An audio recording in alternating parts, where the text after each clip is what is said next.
تو سیاست کرنے کا حق صرف امریکہ کو ہے، مغرب کو، چین کو نہیں. دنیا کے ہر ملک کو سیاست، اور وہ ایک ایسی چیز ہے کہ وہ دنیا کو، غریب ملکوں کو، کمزور ملکوں کو، پڑوسی ملکوں کو امداد آفر کر رہا ہے انفراسٹرکچر بہتر بنانے کے لیے، انڈسٹری. خالد منصور نے کہا 27 بلین ڈالر منصوبوں پہ یا لگ چکے ہیں یا زیر تکمیل منصوبوں میں لگ رہے ہیں. ٹھیک. یہ بھی کہا کہ سیکنڈ فیز اس سے بڑا ہوگا. یہ فرسٹ فیز سے سیکنڈ فیز بڑا ہوگا. صنعتی زون جس میں بنے، انڈسٹریل زون بنے گا. اصل میں تو دیکھیں جب انڈسٹریل زون بنیں گے، انڈسٹری لگے گی، جابز تو اس سے پیدا ہوں گی، معاشی ترقی تو اسی سے ہوگی، معیشت مضبوط بھی اسی سے ہوگی. لیکن عمران خان صاحب اسرٹ کر رہے ہیں، انہی باتوں پہ کر رہے ہیں یا کچھ اور بھی باتیں؟ یہ دو باتیں تو یہ کوئی معمولی بات ہے. خارجہ پالیسی میں اتنا اسرٹ کرنا، ذرا یہ کہہ رہے ہیں، انہوں نے کہا بالکل نہیں اجازت دیں گے فضائی حدود استعمال کرنے کی. خارجہ پالیسی میں ایسے تو کسی یعنی پرائم منسٹر نے اس طرح اسرٹ نہیں کیا تھا، اور ان کی باڈی لینگویج سے بھی یہ لگتا ہے کہ وہ مطمئن ہیں. ظاہر ہے اس پہ تو انہیں پاکستانی عوام کی تائید ہر طبقے کی ہوگی. مطلب فوج کیا خوش ہے امریکہ سے؟ فوجی خوش ہے امریکہ سے یا کوئی اور لوگ؟ اب جو امریکی لابی ہے، جو سول سروس میں ہے، بزنس مین میں ہے، اخبار میڈیا میں ہے، وہ تو ایک دوسری بات ہے نا. میں پھر کہتا ہوں کہ عمران خان کے سے اختلاف کرنا، اس پہ تنقید کرنا، وہ تو اپوزیشن کا رائٹ ہے، یا اس کے بہت سے پہلو ہیں ایسے کہ جن پہ تنقید نہ صرف ہو سکتی ہے بلکہ ہونی چاہیے. ویسے تو اللہ کے فضل و کرم سے سب نے ایسا ہنگامہ اٹھا رکھا ہے، کسی کو یعنی کوئی اس کا احساس نہیں ہے. ایوب خان کے آخری ایام میں جو صورتحال تھی، اور بھٹو کے آخری ایام میں یہ صورتحال تھی، مشرف کے آخری ایام میں ہر طرف ہنگامے اور مظاہرے.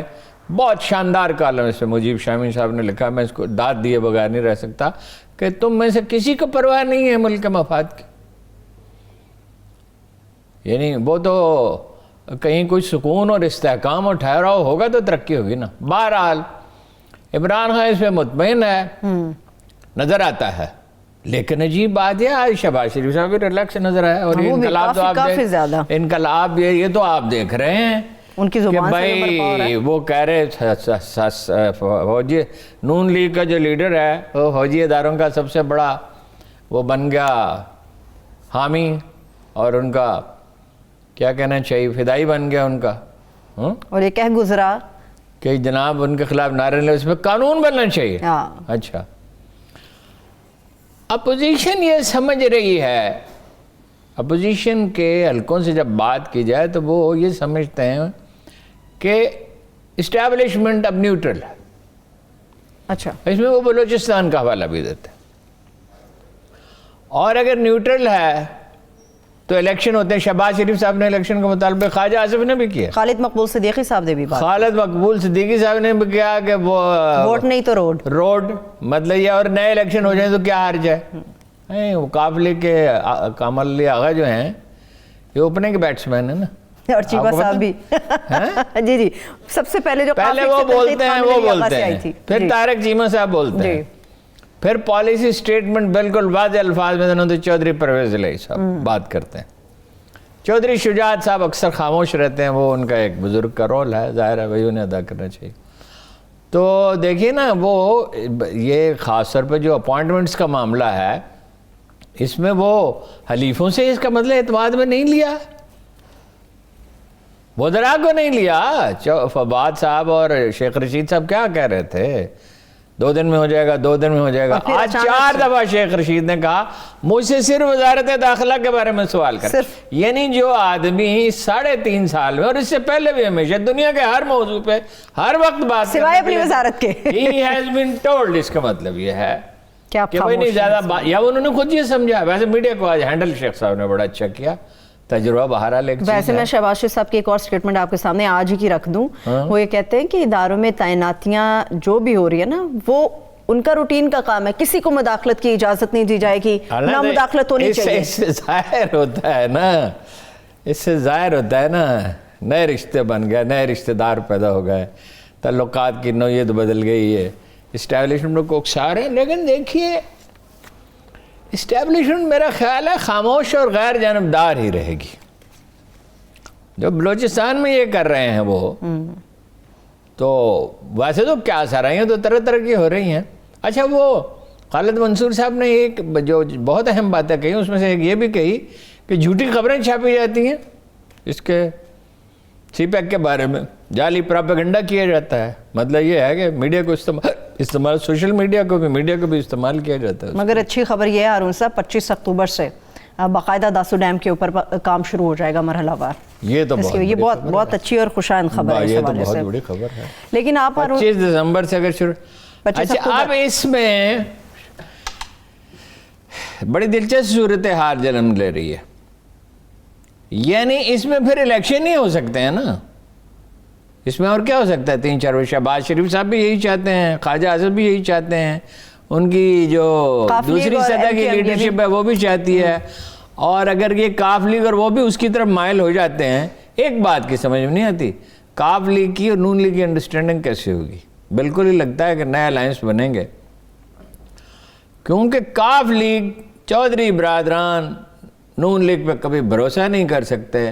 اور میں پورے وثوق سے کہہ سکتا ہوں کہ اگر شہباز شریف کو موقع مل جاتا ہے, فرض کیجئے who knows, یہ کچھ نہیں کہا جا سکتا کہ آنے والا وقت کس کو لے کر آئے گا اگر ہوتے ہیں. مطلب یہ اس طرح کیا ماحول بن رہا ہے کہ شاید 4-5 ماہ میں الیکشن ہو جائے, تو ان کے ساتھ بہت برا سلوک وہ کریں گے کاف لیگ کے ساتھ. شہباز شریف صاحب بالکل شہباز شریف تناظر میں پیچھے تو وہی ہوں گے نا. اچھا دس از ویری انٹرسٹنگ کہ شہباز شریف تو الیکشن چاہتے ہیں, مریم نہیں چاہتی. کیا مطلب ہارون صاحب, وہ ہر جلسے میں کہتی ہیں حکومت کو گھر بھیج دو, آپ کہتے ہیں گھر بھیج دو. میں الیکشن اس وقت اگر ہوتے ہیں, اوہو سیاستدان میں بزنس مین کی طرح ہوتا ہے, اپنا فائدہ سوچتا ہے نا. اس وقت اگر الیکشن ہوتے ہیں تو فائدہ کس کو ہوگا؟ شہباز شریف کو ہوگا نا. نواز شریف صاحب تو سپریم کورٹ سے نااہل قرار پائے, وہ تو وزیر اعظم نہیں بن سکتے, بیٹے ہیں نہیں. یہ بھی بیٹے تو سیاست میں ہی نہیں ہے نا, ان کا کیا ذکر ہے. وہ تو اپنا وہاں کاروبار کر رہے ہیں, وہ تو کہہ رہے ہیں پاکستان کے شہری نہیں ہیں. اگر اپنی میراث کو آگے لے کر چلنا چاہتے ہیں نواز شریف تو پھر کیسے؟ نہیں, وہ صاحبزادوں کو سیاست سے کوئی دلچسپی نہیں, ان کو کاروبار سے دلچسپی. ایک ایبسولوٹلی کلیئر پوائنٹ ہے, اس میں کنفیوژن میں پڑنے کی کیا ضرورت ہے. سیاست میں تو مریم ہے نا. اب اگر اس وقت الیکشن ہوتے ہیں ٹھیک تو معاملات تو ہوں گے شہباز شریف اور حمزہ کے ہاتھ میں, اور حمزہ بڑا اچھا مینیجر ہے, سو فار پالیٹکس از کنسرنڈ. اور دوسری سطح کی لیڈرشپ بھی الیکشن چاہتی ہے. تو مریم صاحبہ کو تو حصے میں کچھ نہیں آئے گا پھر اس وقت. اگر اس وقت الیکشن ہوتے ہیں تو پھر نہیں آئے گا. یہ تو دیکھیے نا کل صورتحال مختلف ہو جاتی ہے. اور اچھا ایک عجیب بات اور ہے,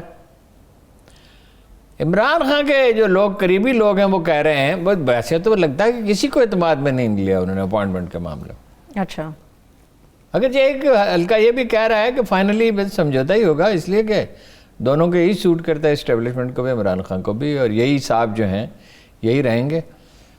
کہ کہہ رہے ہیں بڑے بڑے فیصلے کریں گے خان صاحب آنے کے بعد. کیا فیصلے کریں گے یہ کہتے ہیں, یہ نہیں بتا سکتے, کوئی اندازہ نہیں ہے, لیکن وہ اشارہ دے رہے ہیں کہ بڑے فیصلے ہوں گے. آئی ایم ایف سے متعلق کیا بڑا فیصلہ ہو سکتا ہے ہارون صاحب, کوئی چیز بتائیں کیا ہوگا؟